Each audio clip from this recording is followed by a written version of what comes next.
ඉතින් ආයෙත් ජිම් යන්න පටන් ගත්තා මේ වීඩියෝස් ඒ කියන්නේ දෙවැනි වීඩියෝ එක පළවෙනි වීඩියෝ රෙකෝඩ් කරා පළවෙනි දවසේ යද්දී ඒක අඩුපාඩු වගේක් තියෙනවා ඒක නිසා ඒ ව්ලොග් එක දාන්න වෙන්නේ නැහැ. ඉතින් එතෙන්දි මං ෂෙයා කරගත්තා. ඉතින් මාස කිහිපකින් ආයෙ යන්නේ.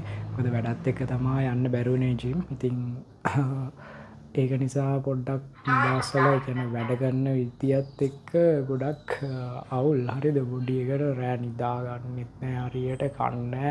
ඒක නිසා ජිම් යද්දි පොඩ්ඩක් මේ පැත්ත පොඩ්ඩක් වතුර බොනවා, කෑම ටිකක් හරියට කනවා. ඒක නිසාම තමයි ආයි ජිම් යන්න පටන් ගත්තේ. ඒ වගේම කියන්න ඕන මේ පාර මම ෂෙඩියුල් එක හදාගත්තේ සම්පූර්ණයෙන්ම AI වලින්. මගේ බොඩි එකේ ෆොටෝ දාලා උස දාලා ඉතින් බලමු මේ AI වලින් හදාගත්ත ෂෙඩියුල් එක සෙල්ලම් කරලා මොන වගේ රිසල්ට් එකක් ගන්න පුළුවන් වේද කියලා. ඉතින් මම හිතනවා ඒක මාර ඉන්ටරෙස්ටිං.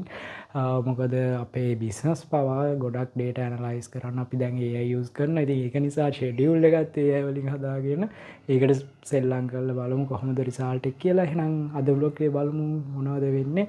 මම ජිම් එක ඇතුළේ වීඩියෝ ක්ලිප් ටිකක් ගන්නම්. එහෙනම් අද අපි බලමු මොකද වෙන්නේ කියලා. මේ හාට මගේ කිට් එක පෙන්නන්න. ඉතින් කිලෝමීටර් 40ක් විතර යන්න දෙනවා. දැන් රෑ 7 විතර වෙලා. ඉතින් මේ ටයිම් තමයි අද යන්න වෙන්නේ. එන්න නම් කොහොම හරි හවස් වෙන්න තියනවා.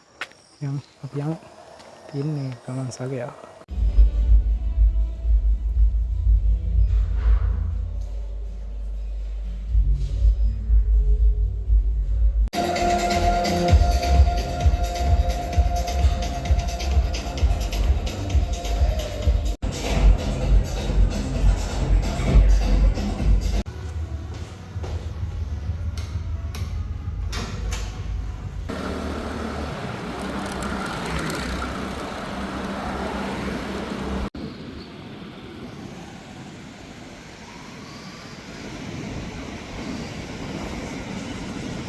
ඔයාලා මුල් ටික දකින්න නැති ජිම් එකට ගියා. ඊට පස්සේ චාය ටී එකක් බිව්වා. දැන් ආඩි වල ඉන්නේ මාතර බීච් එකේ. ඉතින් රෑ 9යි වෙලාව. ඉතින් රෑ 9ට කවුරුත් නැහැනේ වැඩි. ඉතින් කට්ටිය අඩුයි බීච් එකේ. ඉතින් අද vlog එකේ ওই ටික තමයි ෂෙයා කරගන්න තියෙන්නේ. ජිම් එකට ගියා. චාය ටී එකක් බිව්වා. ඉතින් ඒ වගේම කියන්න ඕන ඊළඟ vlog එකේ ඔයාලට මොන හරි වැලියු එකක් තියෙන දෙයක් ෂෙයා කරගන්න. එහෙනම් ඊළඟ vlog එකත් එක්ක සෙට් වෙලා ඉන්න අපේ බිස්නස් එකේ අලුත් අප්ඩේට් ෂෙයා කරගන්න. ඒ වගේම AI වලින් ගත්ත ෂෙඩියුල් එක සෙල්ලම් කරන ගමන් මේ ජර්නි එක මම දිගටම ෂෙයා කරගන්න.